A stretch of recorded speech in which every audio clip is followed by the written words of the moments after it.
I'm about 10 books into my reading through of the Oxford Mark Twain.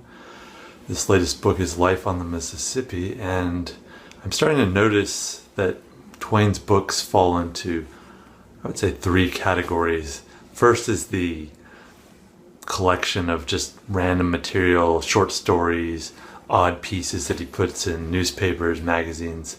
Those are just kind of after the fact collections. And that's how he got his start. His first book was a collection of that sort.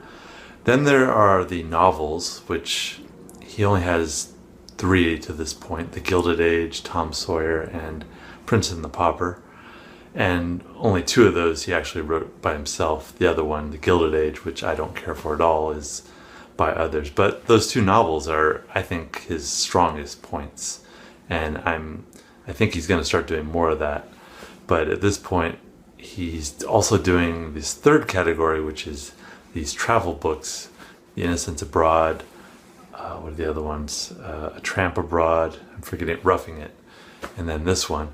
I think that's all of them. And this one, Life on the Mississippi, he's picked the topic of the Mississippi, which he knows a lot about, and he's just basically throwing anything that he can at it, any stories about it, any personal experiences, any history, just fattening up a 600-page book with as many anecdotes and pieces of information. And he also revisits the Mississippi and takes a short trip as Mark Twain. He's so famous at this point that he even sees a ship on the Mississippi that has been named the Mark Twain after him. So this is a point in his career when he's a celebrity. This is Mark Twain as the famous person. He can't even go around without being recognized.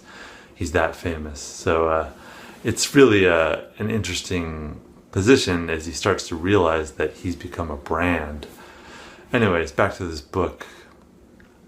I've read parts of this before that were originally he published, I want to say in Harper's Weekly, a series of articles about Mississippi and his running away as a boy and trying to become a steamboat apprentice and then eventually a pilot. He reprints that in here as the first, 150 pages or so. And that's pretty dry writing. I don't know. This just gets too... He goes over and over the same material about how a pilot, not the captain. The captain is kind of overseeing the ship, but the pilot who is driving the ship, steering the ship, he's the one that has to learn all this material about what it takes to navigate the Mississippi. He has to memorize all these things that are constantly in flux as the Mississippi changes. So Mark Twain hammers it home that is an amazing feat of memory. It is, but Mark Twain spends way too much time going into it. It's when he talks in a narrative voice that it becomes interesting, but too often he just goes on in a really dry way. So if you don't like that, I would skip this book. The Innocents Abroad still is probably my favorite. Roughing It's not bad too.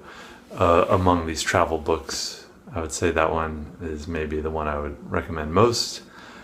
I think after this there's only one more, Following the Equator.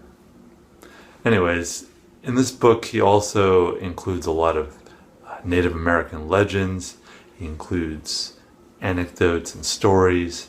He also, when he revisits the Mississippi, he finds that a lot of changes have taken place because the electric light bulb has become more predominant. So navigating these dark river passages are no longer quite as difficult as they used to be.